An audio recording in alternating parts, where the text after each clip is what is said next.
O INB, em si, tem a honra de receber o juiz José Barroso Filho, do Superior Tribunal Militar.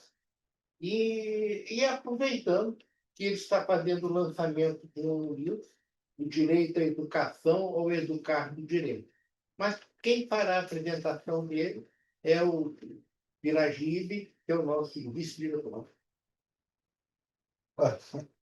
Do direito, deixa eu mostrar até aqui a capa do livro, né? Barroso, o ministro Barroso assim, já o conheço de longa data, né? Foi promotor, juiz várias vezes, e agora ministro, agora não, já tem uns Uns 12 anos. já é ministro do STM. E sempre muito ligado à educação, né? Sim. Desde que eu me entendo, a gente sempre teve esse viés ligado à questão da educação. E lançou agora, para nós que trabalhamos na ensino com a educação, tem vários cursos, um livro do direito à educação e educar no direito, pela editora Totti, que é uma editora do Sul, né?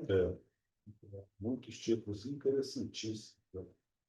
E traz essa experiência, né? A gente vai nos proporcionar essa experiência que ele tem de passar em vários concursos ligados à educação. A nossa escola superior se tem muito honrado de receber você aqui conosco. Né? Depois passo a palavra para aqui a gente tem o Edmundo, que é o... E depois vou perguntar sobre a história dele. Isso, o Edmundo aqui, presidente da Associação Militar. Se você fizer a apresentação dele institucional... Eu me sinto muito à vontade, porque talvez, entre todos nós, eu seja o mais privilegiado de ter convivência com o nosso ministro, José Barroso Filho.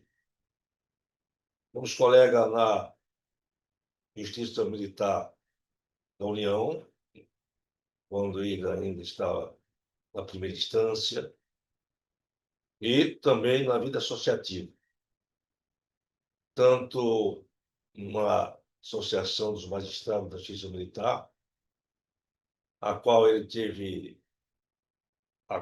todos nós nos sentimos honrados de tê-lo como presidente em 3 mandatos, e fez uma fecunda e rica administração, como também na Associação dos Magistrados Brasileiros. Lá também o nosso ministro deu uma grande colaboração, não só na administração do então presidente, do embargador Nelson Henrique Calanda, né? Prestou um relevante serviço à AMB, e a AMB reconhece a sua colaboração, a sua contribuição. Então, ele, como coordenador das justiças militares, Justiça Militar Estadual, Justiça Militar Federal, ele, como coordenador, tinha assento no Conselho de Representantes e no Conselho Executivo da AMB. O Conselho de Representantes, o órgão máximo da entidade associativa, e lá ele deu, com a sua experiência, com a sua vivência, deu grande contribuição para nas grandes decisões que foram tomadas no âmbito do Conselho de Representantes. A par disso, também o nosso ministro teve uma vivência muito grande no Conselho Nacional de Justiça, quando foi juiz auxiliar dentro do Conselho Nacional de Justiça de então. E lá também, como nós sabemos, o Conselho Nacional de Justiça é um órgão do Poder Judiciário que tem uma função muito delicada, porque lida com a parte disciplinar, além da parte administrativa, organizacional do Judiciário. Então, como o Conselho é historicamente novo, a sua atividade causou impacto na primeira instância. Sobretudo, algumas resoluções, aquela de número 7, que tratou do nepotismo, provocou um impacto muito grande. E lá, o nosso ministro, José Barroso Filho, ele estava lá presente no Conselho Nacional de Justiça, como juiz auxiliar, colaborando e contribuindo para que o Conselho desenvolvesse a sua atividade. Além disso, também é importante falar que, seguramente, foi o ministro que chegou ao tribunal mais qualificado, mais preparado. Digo isso com minha vivência de 50 anos de justiça militar. E eu digo isso por quê? Porque ele veio com a experiência de juiz em Pernambuco. O juiz integrou a magistratura pernambucana.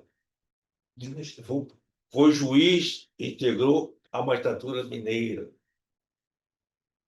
Foi juiz eleitoral. Infância e juventude também. Também. Infância e juventude. E da infância e da juventude.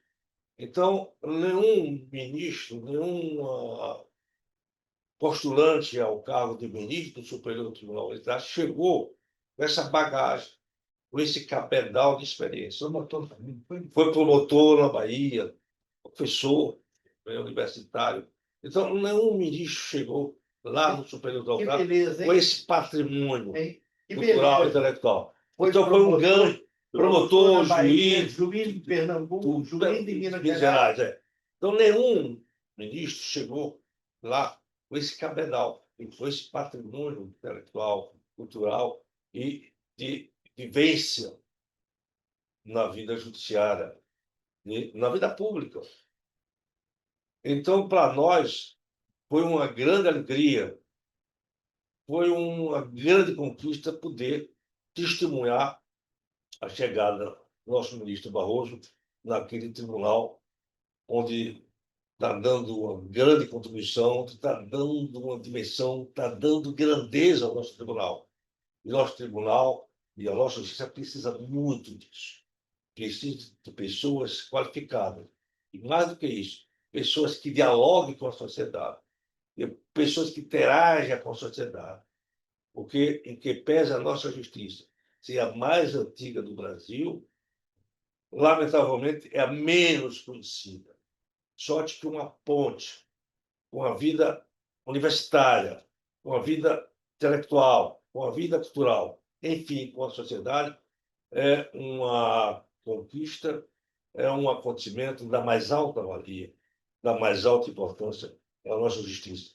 Por isso, eu quero cumprimentar o nosso amigo, colega, ministro José Barroso Filho, e quero cumprimentar o Instituto Humanitário do Brasil, que está recebendo, nesta manhã, ele fazia uma exposição, falar um pouco da sua experiência, falar um pouco da sua vivência.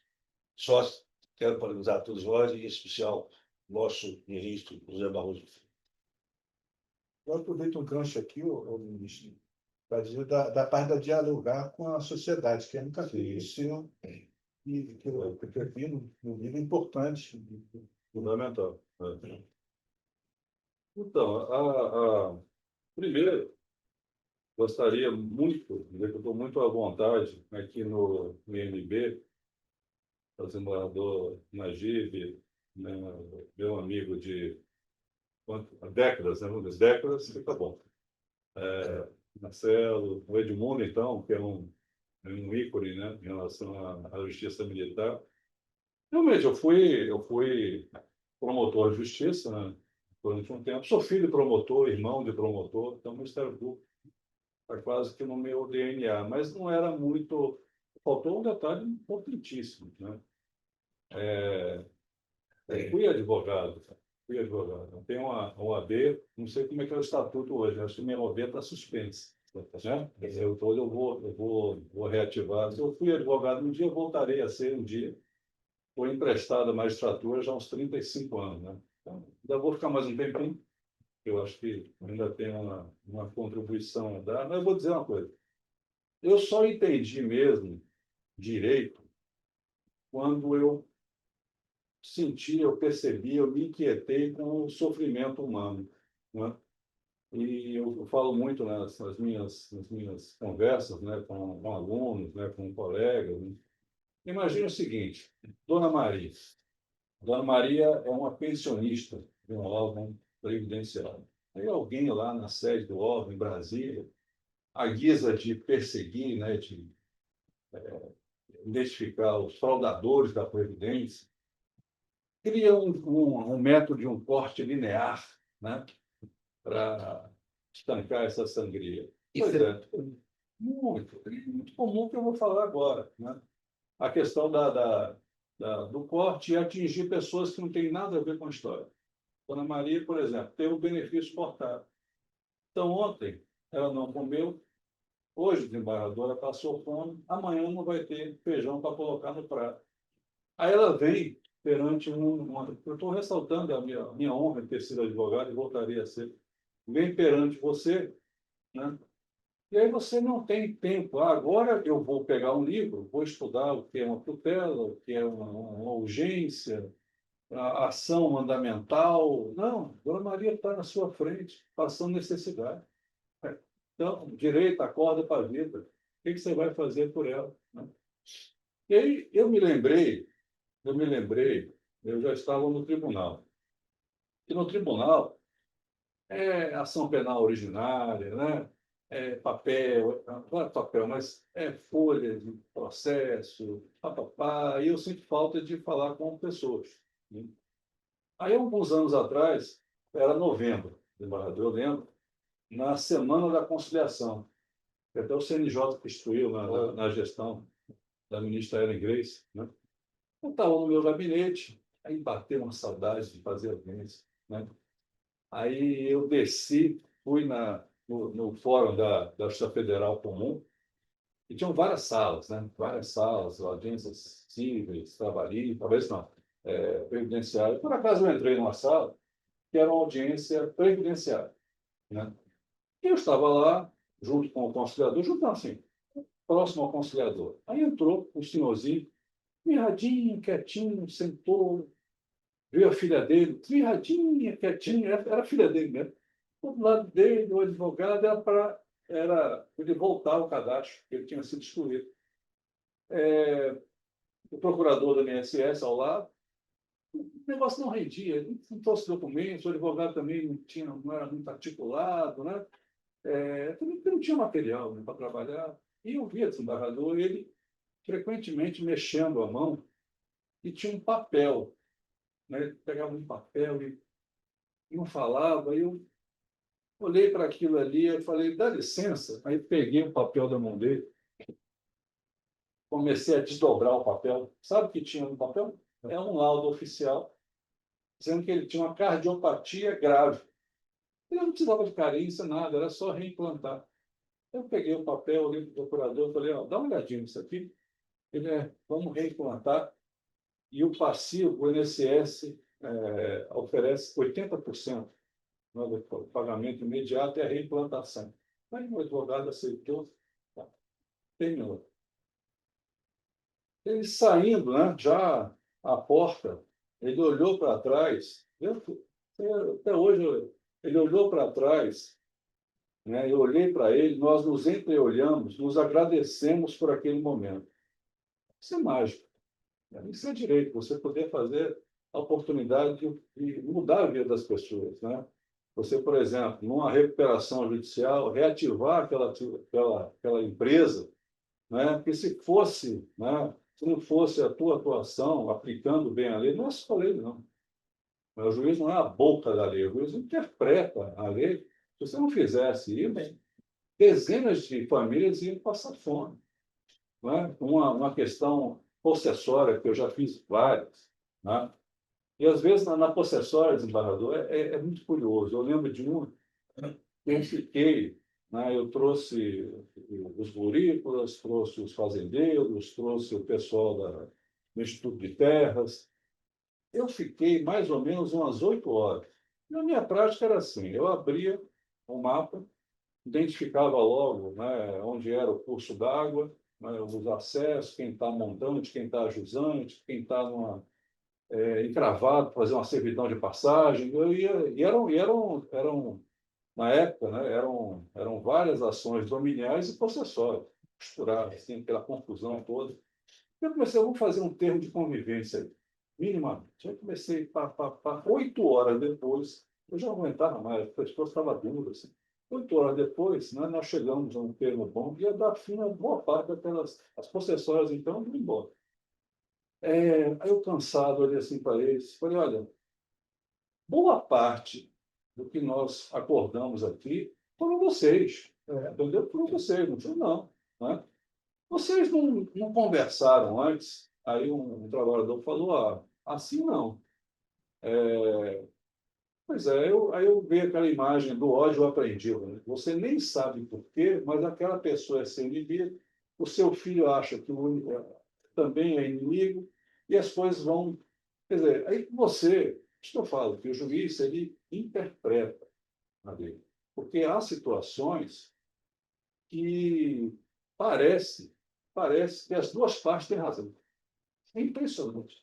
Aí você ouve uma parte, né, fala sobre o direito à vida, né, a ser agricultor, o outro fala que tem a propriedade, e papapá, e você tem que fazer uma ponderação.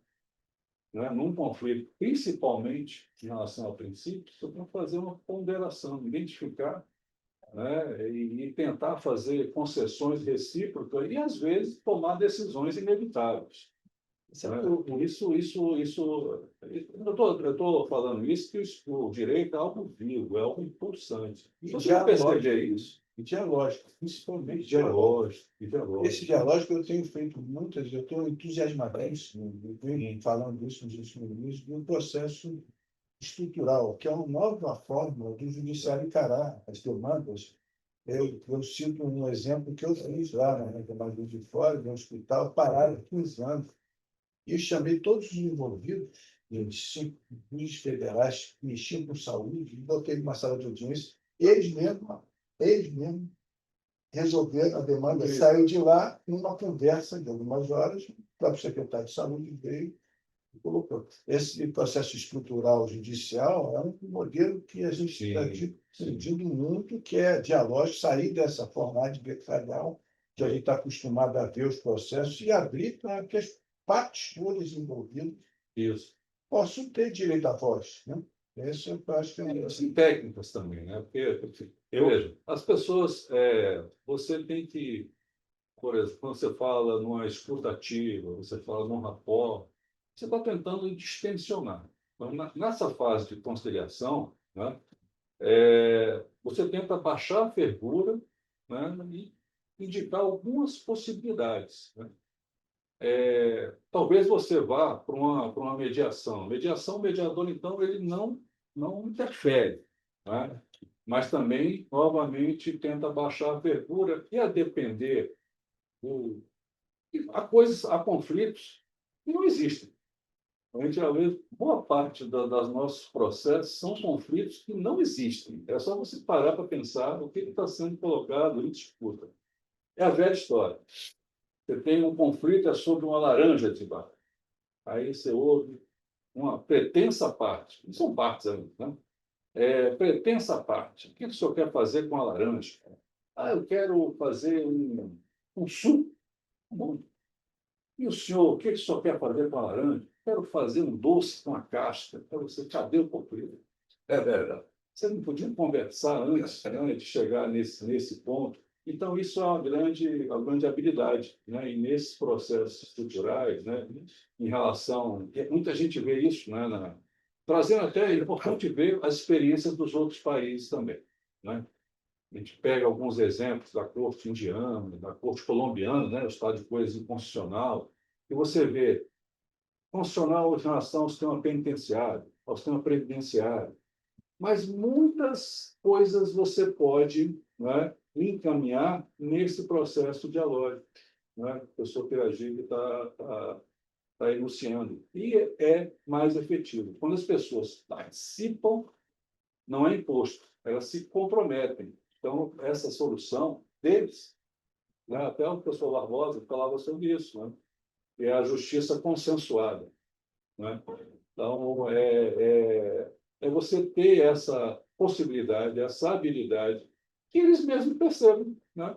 Que a solução melhor, sustentável, é eles conversarem, eles projetarem um futuro tranquilo, um futuro de paz, um futuro que seja sustentável a bem da comunidade. Então, eu concordo plenamente, né? Dois pontos que o nosso ministro tocou, muito relevantes, que ainda merece uma reflexão.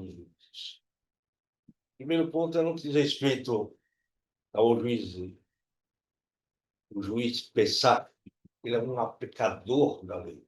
Ele é um secretário do legislador. O que o legislador faz, ele cumpre.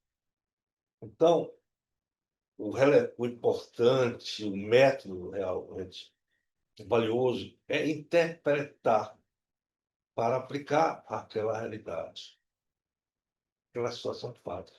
O legislador é incapaz de prever, tendo em vista as mudanças sociais que são rápidas.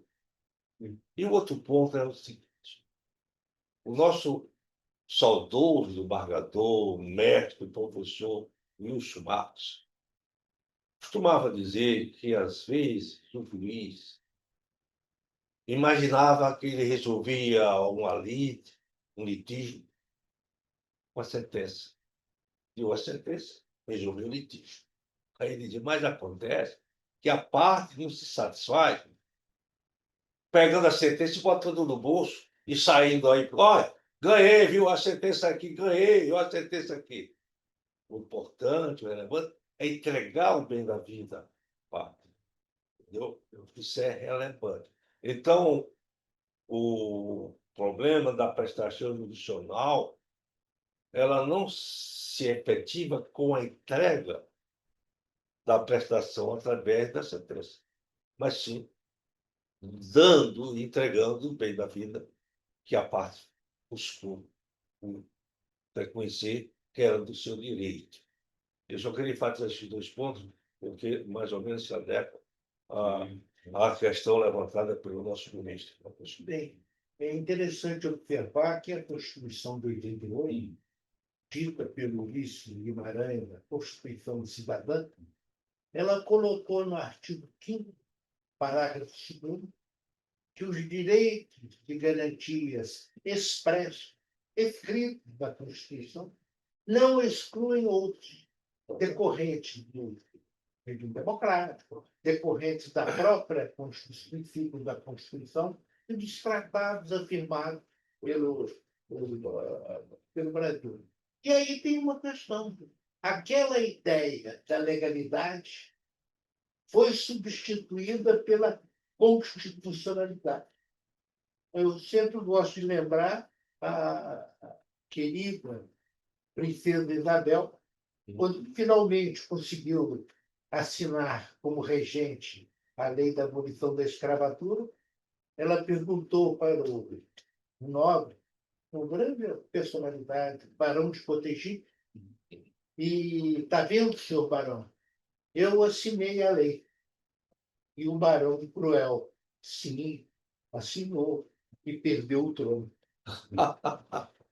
Então, o fato de colocar na mão do legislador comum valores excepcionais é uma questão muito dolorosa. E você, que foi juiz, Pernambuco, juiz em Minas, promotor na Bahia, já correu toda a nacionalidade, toda a nacionalidade. Pode compreender como é impossível o legislador fazer lei que possa atender essa gente nova. Eu acho, talvez visto de 43 anos como juiz, eu acho que o juiz tem a possibilidade de afirmar sua autoridade. Agora, quando se fala, o juiz decidiu, esqueceu o parágrafo, esqueceu o inciso, isso cria uma situação que acaba ferindo a nossa legitimidade. Qual é a sua impressão mais autorizada que a minha? Você andou rodando o tempo todo aí. É a questão do formalismo, né? Mas aí, tem, tem ficado muito claro para mim, para a aplicação efetiva, né, da lei, há de se ter uma visão sistêmica. Então, se você for olhar bem, né, o senhor citou a princesa Isabel. Ela assinou um certo ato a 13 de maio de 1888. Sim, mas aquela caneta abriu realmente os grilhões? Houve uma apreciação econômica, sociológica, histórica, que permitisse efetivamente a liberdade daquela pessoa? Eu fui aluno do Afonso Arinos, Hum. no mestrado da Nacional. E ele me contou algo, tinha 24 anos. Se eu pudesse movia ação contra ele, até a família dele, pedia dano moral. Porque ele me contou o seguinte: houve a proclamação da extinção da escravidão, a abolição da escravatura. Tá bem. Essa notícia demorou meses para chegar aos outros locais do Brasil. Foi proclamado aqui. Aí, então, o resultado, tinha que anunciar isso através de cavaleiros, através de navio, e chegava lá no interior da sua Minas Gerais, da minha Minas Gerais, né? E chega, olha, a princesa libertou os escravos, vocês podem ir embora. O feitor falava. Aí, disse o Afonso Arinos, 80, 90% ficou no mesmo lugar. Como é que o sujeito ia enfrentar a liberdade se ele não estava preparado? Se tinha mãe velha, pai velho, crianças. Então, resultado, todo mundo ficou, quer dizer, 80, 90% a estatística dele, e continuou essa escravidão. Essa é horrível, né? E é curioso, sabe o que é? Eu também, nesses anos, eu participei de um grupo de... Existe ainda um grupo de especial de combate ao trabalho escravo, que envolve a parte federal, não é bem uma questão militar, mas eu me envolvo tanto com conciliações, não é, com tentativas de pacificação, de visão de um país, né, que a todos abraça, que a todos, né, que abarque a todos, né, que volta e meia me chamam para algumas conciliações, né, que não tem muito a ver com o meu ofício como juiz lá do...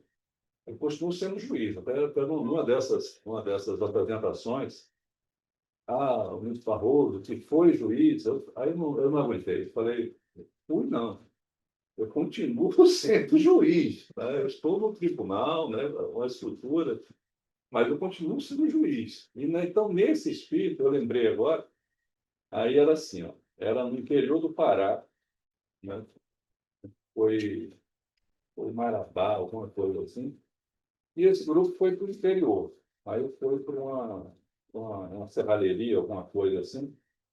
Certamente alguém avisou. E quando o grupo chegou, eu estava só de observador, vendo como é que a coisa funciona, para quando eu for julgar, eu tenho uma ideia do mundo real, que não é só o processo. Eu comecei a olhar assim. Aí os fiscais, os auditores fiscais de trabalho, né, fazendo uma vistoria na fazenda, fazendo tudo limpinho, não tinha nada, né? A serra desligada. Quem avisou que o grupo ia falar? E eu só olhando isso, né? Aí comecei a andar também, aí me deparei com uma lona, né? Um fogaréu, que são dois tijolos, né? Cinza, alguma coisa assim. E quando eu passei perto desse forninho, eu senti que ainda estava quente. Né? Aí eu olhei, tinham vários pratos assim, tinha uns 20 pratos. Aí o rapaz da fazenda falou, com o fiscal estava olhando, o fiscal falou para ele, quantos trabalhadores o senhor tem aqui? Não, trabalhadores? É, 5 no máximo, mas é virtual, tá? Aí eu vi assim, mas, doutor, tem 20 pratos aqui, 5 trabalhadores. O serviço aqui é francês? Você faz um prato, depois o outro e tal. Ele mesmo começou a rir, né, e deixou ser autuado. Aí apareceu 17. Mas é isso, é isso. Olha que coisa interessante. Aí faz a autuação, aí tem aquele benefício por 3 meses. Mas aqui, está liberado. Ele vai e volta. Quando a equipe, né, quando o Estado chega lá, libera, Mas o Estado que não deu condições para ele realmente se libertar, se emancipar, e ele tem que manter a família, ele volta. E o curioso, não é? É outra coisa assim, curiosa, a vida como ela é. Por isso que o juiz tem que ir até as comunidades. Né? Quando é um órgão ambiental, né? E aí chega, tem alguma irregularidade ambiental, os trabalhadores somem e não aparecem. Por quê? O órgão ambiental talvez interdite a atividade que dava, né, possibilitava ele colocar pão na mesa. Se for uma fiscalização do Ministério do Trabalho, ou Procuradoria, vai ser autuado, né, mas eles voltam. Veja como são as nuances das. Isso, se o juiz não for até um conflito agrário, não fizer uma inspeção judicial, não realmente perceber o que está acontecendo, e aí vai ser solto de baixo. Justamente nessa questão que eu falo sistêmica, que em todo sistema existe um valor que o justifica, como se fosse um farol. Tá? A doutrina tradicional fala muito em valor, em princípio e em regra. Eu já professo uma outra visão, porque para mim existe um valor, né? Existe um propósito naquele sistema. Existe um valor democrático. A que se presta? Qual é o propósito desse sistema? Né? A partir da definição do propósito, eu já vou dar uma normatividade. Ora, se democracia no valor se presta à participação popular, à integração dentro de um projeto, né, como é que eu vou torná-lo isso efetivo? Eu vou fazer algumas indicações sistêmicas. Né? Quando você vai para um lado, se você for para o outro, eu vou te sancionar, eu vou te ignorar. Né? Aí, por exemplo, é importante que nós tenhamos eleições periódicas, né? Haja uma alternância no poder. Tá bom. Então, a gente tem esse caminho. Tudo que não for desse caminho, ou eu vou ignorar, ou eu vou sancionar. Então, indico o caminho, refuto o que é contrário, né? Defino que, olha, eleição, a alternância é bom, mas eu preciso que você me diga como, quem pode ser votado, quem. Aí vem uma especificação do sistema, que no farol eu indiquei o caminho, e já tem um normativo que é o princípio, e agora eu vou dizer como é que você vai caminhar nesse princípio. Né? Então, dentro dessa visão de compatibilidade, né, que existe no nosso sistema, né, não existe no civil law, no common law americano, que não é o mesmo common law inglês, né, você consegue fazer um juízo de compatibilidade, uma coisa em relação à outra. E essa visão, por exemplo, de um ato regra que contraria um princípio, ele tem que ser inativado, ele não pode ser aplicado. Né? Então, essa visão sistêmica, depois do que o senhor falou, é importantíssima para o juiz. Falaste muito nos códigos. Nós tivemos duas comparações aqui. Então, no século XIX, nós tivemos a abertura e o fechamento com dois grandes códigos. Em 1803, Napoleão, e o fechamento com o BGB em 1800. Então, era o quê? Era o proprietário, era o contratante. Só que a vida é muito mais do que isso. Né? A sociedade ela precisa de um projeto de futuro. É muito mais capitalismo. Aí nós passamos, isso falei em sofrimento, né? A sociedade, para passar de patamar, ela parece que tem que sofrer. Né? Então, nós tivemos sofrimentos, grandes guerras mundiais, né? Eventos fratricidas, né? Que aí você percebe que você tem que mudar de patamar. Aí, claramente ficou necessário, né? As grandes constituições do século XX, né? Elas reafirmaram os direitos civis, políticos, a primeira dimensão, mas deixaram claro que precisavam de um órgão que garantisse essa Constituição. Né? E aí vieram os tribunais constitucionais, as Supremas Cortes. Né? Então, no século XX, nós tivemos a reafirmação do judiciário no romano-germânico. Veja, é importante essa diferenciação. Que em 1803, ao mesmo tempo que nós tivemos o Código Napoleônico, o século dos códigos, nós tivemos o caso do common law americano do Marbury versus Madison, né? Que é muito curioso. Eu acho que é importante se falar isso nas faculdades, inclusive trazendo aquela noção de teoria dos jogos. Quem é quem? Quem são os jogadores? Quais são os interesses? Né? E, rapidamente, só uma questão. Para você entender constitucionalismo, você tem que passar por certos casos históricos. Né? Para você entender direito, você tem que fazer uma visita histórica. Né? Então, o que começou essa questão do judiciário? O judiciário, até 1800, até um dos grandes pais fundadores dos Estados Unidos falou: o judiciário é o menos nocivo, é o menos violento, é o menos agressivo dos poderes. Não tinha importância quase nenhuma. Até 1800. 1800 aconteceram as eleições norte-americanas. Né? Até lá, né, eram coisas muito novas. E nós, a ruptura, sofrimento, guerra. Então, nós temos mais um Estado unitário. Nós, 13 colônias, agora vamos fazer uma experiência, vamos fazer como? Um Estado federado. Nós vamos manter um certo grau de autonomia, nós precisamos construir uma federação. Mas era monarquia. Não, agora é o presidencialismo. Veja, do sofrimento nasceram novas instituições. Em 1800, quem era o presidente dos Estados Unidos chamava John Adams. Né? Quem é o secretário de Estado? John Marshall. Marshall, Mas veja, não, por isso que você tem que ver a história também, você também interpretar, né? E decidir com mais, né, sapiência, vamos dizer assim. Em 1800, os antifederalistas ganharam.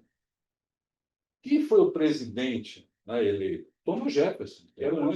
Todos foram pais da pátria, mas nessa época eles não se entendiam. Né? Tinha até escravo. Pois é uma coisa muito curiosa. Aí vem, é um dos casos que eu vou citar aqui. Aí, nessa mudança, o John Madison falou com o Marshall: e agora? Como é que fica o nosso ideal de federação? Não temos mais o executivo, né? Como o Jefferson vai assumir daqui a pouco, não temos o legislativo, o que nós vamos fazer? Vamos trabalhar no judiciário, vamos nomear vários juízes alinhados com esse ideal de federação. E aí saiu, até tribunal eles criaram, né? Eles queriam que o judiciário fosse um bastião da federação. Pois bem, é o que chamam lá, né, na história, de os Midnight Judges, os juízes da meia-noite. Então, essa nomeação para todo lado, só que terminou, assumiu Thomas Jefferson, e nem todos os expectativas de direito receberam o seu ato. Um deles, William Marbury, que estava na boca para ser juiz, só que ele não recebeu o ato, não deu tempo. Né? Aí ele foi ao governo. Festa, não deu tempo. Aí o que ele fez? Ele foi ao governo, para Thomas Jefferson, né? Que o John Madison, que agora era o Madison, que era o secretário de Estado, eu quero ser nomeado.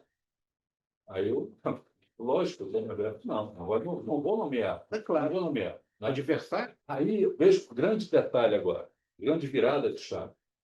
Ele foi à Suprema Corte americana. Né? Suprema Corte essa que agora era presidida por John Marshall. Um dos últimos atos, né, do presidente, né, que foi destruído, foi nomear o Marshall para ser presidente da Corte. Até hoje, o presidente dos Estados Unidos é quem indica o presidente da Suprema Corte. Não temos polêmica. O presidente dos Estados Unidos indica o presidente da Corte. E é um mandato ilimitado, mandato. Mas tem aposentadoria compulsória, não. Enquanto puder subir aqueles 3 degraus, ele está. E só teve um caso de impeachment, nesses anos todos, de um juiz que ficou senil, né? Já tinha alguma dificuldade, e não quis sair antes. Mas agora eu vou falar a virada de chave. Tá? O Marbury foi à Suprema Corte, baseado em uma lei infraconstitucional, exigindo que o Estado nomeasse. Tranquilo? Muito bem. Ele utilizou-se de uma ação chamada Writ of Mandamus. Muito bem. O nosso mandado de segurança. Aí, o que é? Hoje parece uma coisa pueril, né? Qualquer, né, pessoa recém-chegada no direito sabe. Mas quais foram as 4 grandes perguntas da corte em relação àquela pretensão? Parece bobo hoje, mas na época não é. O Marbury tem direito? Ele tem um direito de acionar o Estado? Qual é a ação cabível? Realmente é o livro que nós mandamos? Esse provimento judicial pode obrigar o presidente dos Estados Unidos a nomeá-lo? As 3 primeiras perguntas, a Corte disse que sim, tem direito. O writ of mandamus é a ação adequada. Na 4ª disse não. Por quê? Né? A Corte não poderia, porque o pedido foi feito baseado em uma lei. Então, foi feito ali um controle de constitucionalidade. Lei de 1789. Não poderia obrigar o presidente dos Estados Unidos, só a Constituição. Então, a virada de chave. Antes era um poder, era o menos ofensivo, mais tranquilo dos poderes. Só que ele não tinha poder efetivamente. O que o John Marshall fez? Além de ser um jurista, é um político. Não é? Então, ele, vou fazer isso, não resiste a um juiz de compatibilidade, fiz um controle de constitucionalidade, aí é que o judiciário vai surgir. Né? Então, o judiciário agora pode fazer o controle em relação ao legislativo, que antes não podia fazer. Então, o judiciário cresceu ali no common law. No romano-germânico foi a partir, né, da Segunda Guerra, novas constituições. Mas vejam o seguinte, vamos falar da nossa princesa Isabel. O poder da Suprema Corte é tão... Esse cargo de ministro supremo não é cargo, é profissão de fé. Entendeu? O seu poder é tão... O poder da Corte, né, é tão grande que eu vou trazer um exemplo, 3 exemplos. Um primeiro exemplo, 1854. Né? Era o sul, era escravocrata, o norte não era. Em 1854, um cidadão, é o caso Dred Scott, né? Ele era escravo no sul, foi para o norte, experimentou a liberdade. Quando voltou para o sul, falou, não, eu sou um homem livre. Não vai, foi até a Suprema Corte. Olhe bem a gravidade, a densidade de uma decisão de uma Corte Constitucional. Àquela época, qual foi a decisão? E talvez tenha sido o estopim da Guerra de Secessão. Negro não tem direito de ir ao judiciário, não tem direito a assim, tem legitimidade. Né?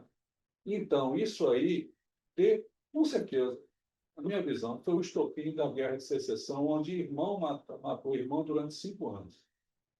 E uma decisão da Suprema Corte, vejam que é ideologia também, né? Você tem que ter muito cuidado quando você contaminar. Em 1896, nós tínhamos trens, né, nos Estados Unidos. Não existia vagão para branco e vagão para pessoas de cor. Teve era o caso Ferguson, né, que o cidadão foi, né, para um trem, era negro, foi para o vagão do branco. Então, foi preso, aquela confusão toda. Foi a Suprema Corte. Sabe o que a Suprema Corte perguntou? O Estado fornece condições iguais? Fornece? Então podem ficar separados. Separados, mas iguais. O que ele fez ali? Legitimou a segregação. E o apartheid. Que só uma decisão da Suprema Corte, em 1954, Brown v. Board of Education, que surgiu, não pode discriminar. A gravidade da Suprema Corte, eu vou dar só um último detalhe. Né? A Suprema Corte americana, eu acho que eu vou falar 3 decisões em 3 séculos diferentes. A decisão do Marbury versus Madison, ela é fundamental no controle de constitucionalidade. A partir daí, o judiciário se colocou como um poder. Mas a grande decisão, fora essas estranhas, né, segregação e tudo mais, a grande decisão foi em 1819. Eu falo, é importante você, sabe, perceber um sistema como valores, propósitos, princípios e regras. Né? O que aconteceu? Essa primeira fase da Corte Americana, entre 1803 e 1890, era um conflito federativo. Eles não se entendiam até lá. Em 1819, a Federação, a União, entendeu a bem da unidade monetária de criar um banco. Só que os estados não queriam saber de banco. né, na unidade militar. Ele estava com medo de voltar ao domínio uma potestade central. Era a rainha, agora vai ser a União. Espera aí, me respeite enquanto Estado. Ah, quer criar um banco, unidade monetária? Ah, é. Os Estados começaram a criar casos em relação a esse banco. Uma das confusões mais, né, candentes foi Maryland. Maryland começou a taxar a emissão de moeda. Aí foi até a Suprema Corte. É um caso famoso, Macaulay versus Maryland. Quem era o presidente da Corte? Ainda era o Marshall, que ele passou 30 e poucos anos como presidente da Corte. Olha como ele fez história. Falou o seguinte, olha, quem cria a instituição cria os meios para que ela funcione, né? Há uma supremacia da lei federal, né? Então, nós temos que... o ente só pode tributar aquilo que está sob sua jurisdição. E não se concebe que o todo, que a parte, inviabilize o todo. Então, vários princípios corriqueiros hoje na área tributária foram graças a essa decisão da Suprema Corte. Então, resumindo aqui, no século XIX, essa decisão, me parece, Macaulay versus Maryland, foi fundamental. Na Suprema Corte Americana ainda, 1954, Brown versus Board of Education, e eu vou trazer agora uma diferença do common law, né? Do common law americano, do by effect, time decision. No common law inglês é um pouco diferente. Sabe por quê? A gente está muito acostumado a ver na pirâmide do Kelsen. Temos lá a Constituição, as leis, tal, a norma, melhor dizendo, né? Na Constituição, no sistema constitucional inglês, não existe Constituição escrita, existe. Então, a Constituição inglesa, né, esse projeto do futuro, ele é formado por regras, normas de common law e também atos parlamentares com conteúdo constitucional, que estão no mesmo nível. Lá o sistema não é hierárquico, é flat. Então, eu vou trazer, porque é importante ter a noção de sistema e ver como é que os outros decidem também, para entender a sua função dentro da sociedade. O que aconteceu? Olhe bem, a Suprema Corte inglesa, de um common law diferente desse, né? Ela só foi instituída em 2005. Na história da Inglaterra, isso é nada, porque o common law é diferente. Ela só foi instituída mesmo, passou a funcionar em 2009. Então, não é de 1215, não. Isso é um outro comentário. E lá pelo 2015, o Luiz Roberto trouxe aqui no Rio de Janeiro a presidente, uma lei. E lá Em 2000 a corte ficava dentro do parlamento. Saiu, que era tão... que a corte ficava dentro do parlamento. Mas aí tem esse detalhe, né? E aí eu fecho com isso aqui, uma reflexão. Tá? Em 2019, nós tivemos a assunção do Boris Johnson como primeiro-ministro. Uma coisa mais ou menos normal é a suspensão das atividades parlamentares enquanto o primeiro-ministro estrutura seu gabinete. Só que o Boris Johnson, não é à toa que foi eleito primeiro-ministro, né? Ele suspendeu as atividades parlamentares por um mês e meio. Estou pensando, por que isso? Aí foi um cidadão chamado, ele foi à Suprema Corte. Não pode. Sabe por que ele quis fazer isso? Porque um mês e meio estava às vésperas da saída da Inglaterra, do Brexit. Então não era para dar tempo do parlamento falar nada. O que a Suprema... Veja como é agora o controle da constitucionalidade em inglês é baseado na razoabilidade. Tá? Então, o que a Suprema Corte diz? Não é razoável essa medida, porque é da tradição inglesa, do parlamento inglês, o diálogo, o parlamento. E aí agiu em relação a essa normatividade. O que eu estou a falar é o seguinte: existem milhões de possibilidades jurídicas, bilhões, zilhões até. Agora, ante um fato espécie, o direito vai oferecer possibilidades específicas de resolução para aquele caso. Né? Aí eu falo o seguinte, Vamos pegar das ilhões as razoáveis para a solução do conflito, ok?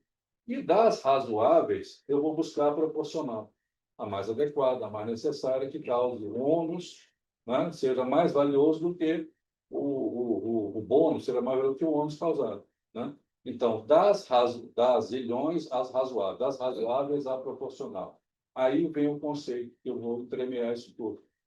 Pragmaticamente, norma não é o artigo tal. Norma é pragmaticamente assim. Eu tenho uma fato espécie, né, que o tribunal, o judiciário, o sistema normativo vai me oferecer possibilidades, e ante a essa fato espécie, baseado em princípios e hermenêutica, né, eu vou estabelecer o comando, a solução para aquele caso concreto. Então, fato espécie, possibilidades, decisão. Isso é norma. Isso é norma. E aí, doutor Edmundo, isso é interpretação. Ex facto ordo ius. Do Partir fato que nasce o direito. A partir Não daí. é do texto. A partir daí. Aí, Então, essa questão do fetiche pelos códigos acabou caindo exatamente por conta do dinamismo da sociedade. Você gosta muito de Zygmunt, e ele cita muito no seu livro, desse aqui, o mundo é muito dinâmico para se fechar. E entra aí essa questão da dificuldade de compatibilizar as regras com os princípios, etc. Porque, de acordo com essa rapidez da evolução, você tem que ter princípios maiores para poder julgar. E entra uma outra dificuldade que eu sinto como um juiz, que eu acho que os juízes estão sentindo, é você sair do papel de julgador, de adversário, para entrar num papel meio como mediador da sociedade. Ele não é mais aquela figura que o do judiciário antigamente, que ele batia na tela, né? Agora tem que bater o martelo. Aliás, o juiz brasileiro nem usa martelo.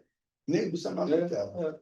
Agora, a gente, esse papel, principalmente no processo estrutural, eu sinto a dificuldade cultural, educacional, inclusive, você está falando de educação, de toda a comunidade. Porque eu, por exemplo, falei, olha, vamos chamar todos os atores envolvidos nisso. O cartório falava, não, então vamos intimar. Não é intimar, é convidar, não é decidir, é conversar para chegar a uma decisão. Essa mudança de camisa no judiciário que é a parte mais difícil nesse momento que a gente vive, dinamismo. Esse processo estrutural chama até meio de ativismo judicial, porque ele passa a integrar essa parte dos direitos fundamentais. Cada vez que há um direito fundamental a ser protegido, o judiciário é instado a agir. Ele sai do tipo.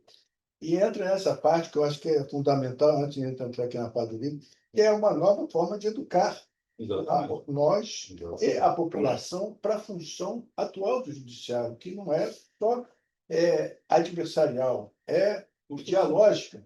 Dialógica. E entra essa parte de educação, que eu acho que é importante até para a gente divulgar, falar sobre essa questão. muito, muito, muito. E é muito essa questão, mas é parte dessa concepção, parte dessa visão, né, que, quando você fala num sistema, direito em si, eu falei, existem princípios gerais, existem princípios específicos, existe o direito positivo, e tem que haver essa verificação de compatibilidade, existe a jurisprudência, o juiz decide, e a doutrina, as orientações, né, de pensadores e tal. É nessa pentavalência que você vai trabalhar o direito. Né? E o principal, eu acho o seguinte, isso aí é de educação mesmo. Uma pergunta, já que nós estamos resolvendo conflitos, às vezes nem conflito, né? Falta de comunicação. Faltou conversa. Né? O que é a realidade? O que é a realidade? E se você for olhar a busca da verdade, você vai ver na República, né, Platão, a busca da verdade. Ele cria uma alegoria fantástica, que tem muito a ver com o nosso dia a dia de hoje. Nosso dia a dia. É a alegoria da caverna. Veja bem como é significativo. Como símbolos. O martelo que o juiz não joga mais, não bate mais. Né? O convite para soluções consensuadas. Aí percebe o seguinte, na visão dele. Né? nós tínhamos um anteparo de pedra, a ela estavam acorrentados escravos, que só poderiam olhar para frente. Estavam aí desde o que nasceram, isso é uma alegoria, né? Olhando para a parede de uma caverna, nem percebendo que atrás deles existe um fogo imenso. Então, tudo que passava por esse fogo projetava sombra na parte da caverna. Então, o mundo deles era olhar para frente. Então, o mundo deles era sombras que eram projetadas, né? Então, hoje em dia, tem muito a ver? Tem. Nosso mundo da internet é só aquilo, de acordo com o seu perfil. Você só recebe informações de acordo com o seu perfil, e você está sendo conduzido para a vida. Então, o que é realidade? Então, baseado, né? O juiz tem que saber. O juiz tem que saber. Porque é nessa percepção de realidade que ele vai, dentre as possibilidades do direito, escolher a que mais pacifique, a que mais ordene, a que mais contribua para um projeto de futuro. Isso passa por educação. Eu gostei da simbologia, porque a nosso direito tem um símbolo maior em todos os escritórios, tem a deusa da justiça com uma balança, uma espada, né? E o deus germânico é o Torset, é um deus completamente. Deveriam trocar a deusa Tênis, Odike, pelo deus Torset, porque o deus Torset ele prega a mediação. É o deus germânico, ele, antes de você entrar numa rede, deveria haver a mediação. É uma questão cultural. Então, eles deveriam trocar, eu brinco falando isso com os alunos, quando eu falo de iconografia da justiça, é trocar a imagem da deusa por esse deus que tenta compatibilizar as partes antes de entrar com a espada. Sim. Muito bonita essa simbologia que a gente trabalha, né? Você que é doutor em arte também sabe a importância. E a gente tem Isso é um capítulo à parte. um capítulo à parte. Né? Não, a gente está falando da realidade. Diz que a gente tem um autor que morreu agora, recentemente, escritor, o Gilmar, fez o prefácio do livro dele, o Abelha, que ele traz. Morreu dias atrás. Ele traz toda a cultura, a arte para dentro do direito, para poder interpretar a realidade que a gente vive, dependendo de tudo isso. Isso é muito importante. Então, é o cantor da rua. Todos estão Todos chamados. fazem parte dessa realidade que nós vivemos. Todos são Uma chamados. parte Antes que eu acabe sendo expulso da direção da escola, o Jean Alberto, o nosso presidente, faria isso, a gente tem a rara oportunidade de ter aqui o ministro do Superior Tribunal Militar e o Edmundo. Então, eu queria que vocês dois falassem a respeito da justiça militar, que foi criada em 1808, quando o Dom João VI chegou. Eu me proponho a falar, até não tinha falar, mas eu tenho fazer uma consideração, uma pergunta, pelo menos oportunizar para que o ministro explicitasse duas referências que ele fez. Uma é quando ele falou muito sistêmica, visão sistêmica, visão sistêmica. Agora ele falou de realidade, realidade. Muito bem. No que diz respeito à realidade, eu sou daqueles que acham que a realidade não perdoa quem a ignora. E, em relação à visão sistêmica, eu queria que o ministro explicasse um pouco. Visão sistêmica do sistema. Que sistema nós tratamos, a ciência política trata, como aquelas forças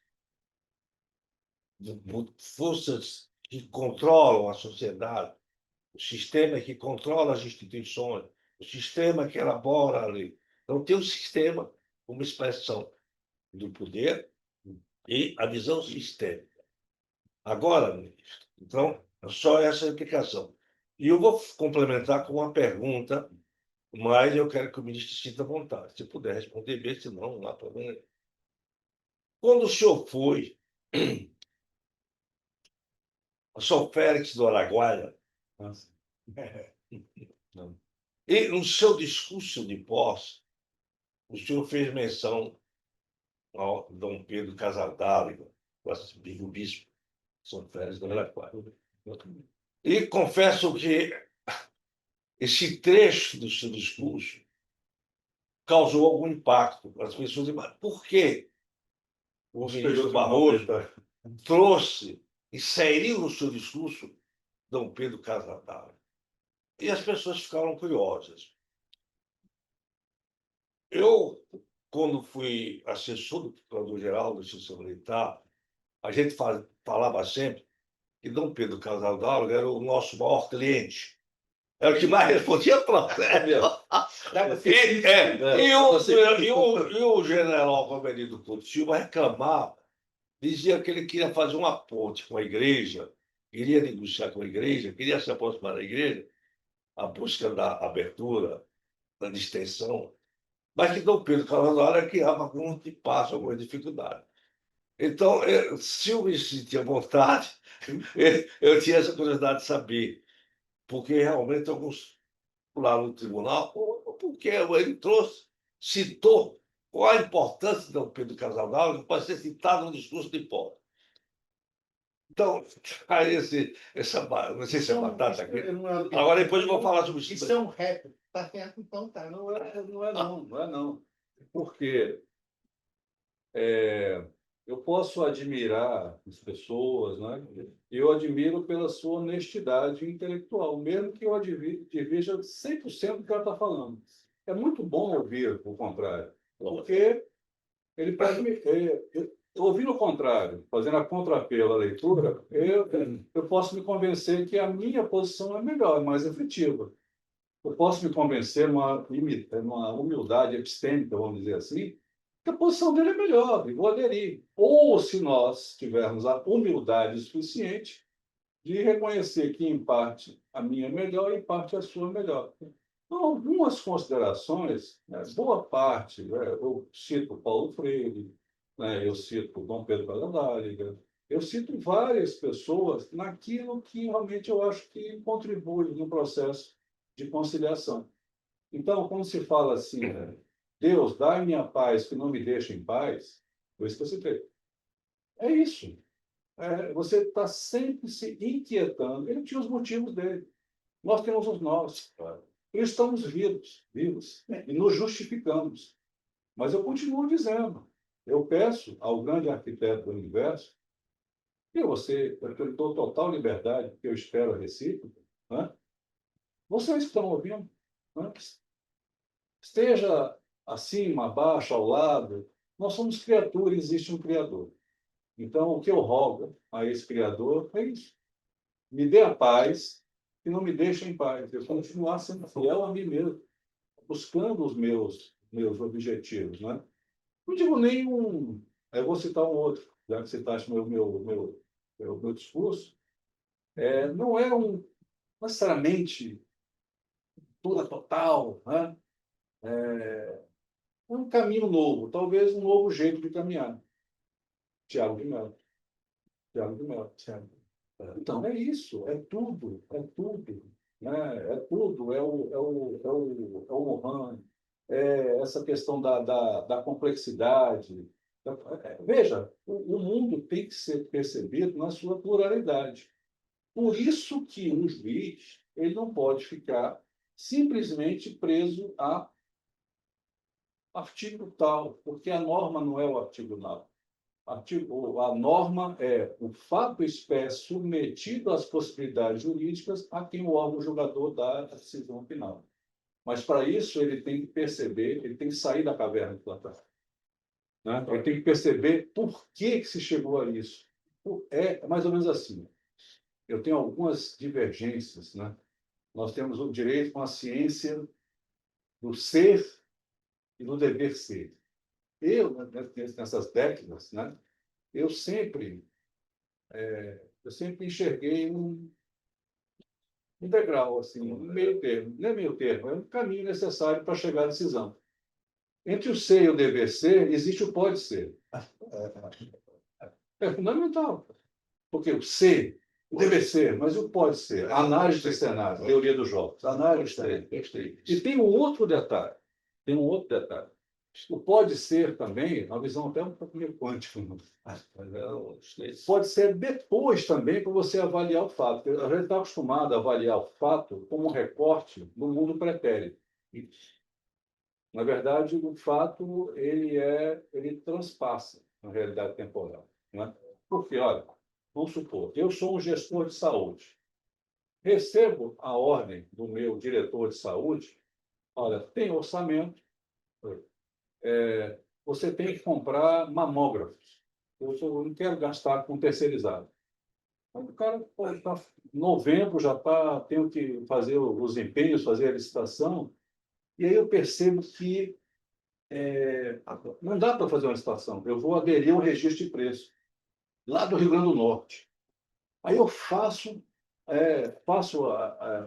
adquiro, e aí tem há um sobrepreço. Né? Aquele recorte daqui para trás. Não, é sobrepreço e sobrepreço. Isso aqui é corrupção, isso aqui é superfaturamento. Espere aí, alto lá. O que motivou, veja, propósito, o que motivou esse gestor a aderir àquele registro de preço foi que o órgão público não utilizasse o seu dinheiro para fazer por terceirizados e, além de pagar taxa de administração. Então, aquilo que ele fez, mesmo que tenha alguma coisa a mais, real para cá, real para lá, ele teve um alto espírito republicano. Então, se há tipicidade formal, eu vou até dizer mais, nem material você pode exigir. Você vai ter que perceber, você está falando, o juiz tem que ter essa percepção, de sair da caverna. Sabe? Porque, às vezes, a solução no pode ser futuro. Não pode ser futuro. Isso é julgamento. Isso é julgamento. Por quê? O juiz está sendo chamado a ser copartícipe dessa construção de futuro. Né? Então, esse é o meu posicionamento. E que bom que pensem diferente. Eu acho muito bom, acho muito saudável. Toda a construção dialógica, para mim, é uma oportunidade de crescimento, doutor. Najib, eu sei que você é fiel ao tempo, né? Já fomos aqui alertados e tal, mas eu queria que o falasse assim, um pouco do livro, né? O que é o livro, a proposta. Tá bom. Eu troco, então, ele falasse do FTM pelo livro dele. Para a gente fechar aqui, porque já O tempo. Desembargador Najib, ele é assim. É que é gravado tudo. É gravado. Não, é importante o tempo, né? Porque nesse passagem do tempo a gente vive. Mas o livro é basicamente isso, chamar a atenção para que a educação não seja, o direito não cabe em sala de aula. O direito não pode ser restrito a código, nem um quadrilátero, nem um conjunto de quadriláteros você pode dar o nome de instituição de ensino. Então, essa visão por isso que professor, até para ele ter autoridade na voz, ele tem que ter vivido aquilo. Então, quando nós falamos aqui em um conflito, uma questão de recuperação judicial, uma questão de família, infância e juventude, criminal, nós já participamos disso. Os advogados já participaram disso. Os promotores participaram disso. Esses são os melhores professores. Sabe por quê? Porque, além de ter vivido, ele vai instigar o aluno a fazer melhor. Você vai se conformar com a injustiça? Você entrou em porta errada, porque essa aqui é uma faculdade de direito. O mundo tem gente no futuro esperando por você. E eu quero que você entenda isso. Você use os códigos, use os livros Cavaleiro Andante como seu instrumento de fazer, de colaborar com um mundo melhor, mais solidário. Fico muito grato. E a intenção maior do estar aqui no IMB é o reconhecimento, né? O MB ele projeta futuro, ele engaja, não é? Então essa veia acadêmica, essa veia de inquietação do MB é fundamental. É Instituto dos Magistrados, mas também temos advogados, nós temos estudantes, nós temos pessoas preocupadas com o futuro e entendendo realmente o que é o direito, o que é a justiça. É um privilégio muito grande. Os nossos fundadores eram juízes aqui do Rio de Janeiro, e a ideia é exatamente essa. O IMB é cultural. Então, nós temos que ver o fato, nós temos que ver a posição do juiz. De qualquer maneira, eu agradeço muito ao colega, ao professor Edmundo, a sua presença. Obrigado. Está me devendo ainda falar sobre a justiça militar. Farei com o maior prazer. Eu agradeço ao Marcelo Tiragibe, que ele é o organizador do evento. Aliás, aqui é só ele e um outro que trabalham. Os outros são enrolantes, é só ele que trabalha. E, finalmente, eu agradeço muito ao ministro José Barroso por sua presença, pelas suas palavras e pelo encanto de seus ensinamentos. Muito obrigado. Eu fico muito, muito grato, muito grato. Já aprendi o caminho. Eu vou rapidamente, tenho 10 segundos, 9, eu vou adiantar aqui. Existe o Tratado da Gratidão. Tá? E nós temos, então o Sampaio Novo fala muito sobre isso aqui. Nós temos 3 níveis de gratidão, né, Zimbardo? Eu vou fazer uma vinculação com idiomas. Então, o primeiro nível de gratidão, doutor Edmundo, é um nível assim, quase que protocolar. Você agradece, thank you, thanks, o Dante, agradeceu, terminou. Existe um segundo nível, né? Que é um nível mais troca. Por aquilo que você recebeu, você retribui. Então, é uma mercê que você oferece em retribuição, é o merci francês. É uma graça que você retribui, é o grazie mille italiano. Agora, é só no nosso idioma, no português, que nós temos o nível mais denso, mais pulsante de agradecimento. Nós falamos obrigado. E obrigado é sentir comprometido com a causa. Você falou em satisfação. Então, em muito que eu falo, ouço o meu pai. Então, o velho Barroso, né, me ensinou o seguinte: você pode medir a felicidade de uma pessoa pelo número de obrigados que ela diz durante a vida. Eu sou uma pessoa muito feliz em estar aqui e convite aceito. Né? Doravante, caminharemos juntos, como sempre caminhando. Obrigado, Zé Barroso. Declaro encerrado o evento, lamentavelmente. Muito prazer. Bom, hein? Muito bom, muito bom.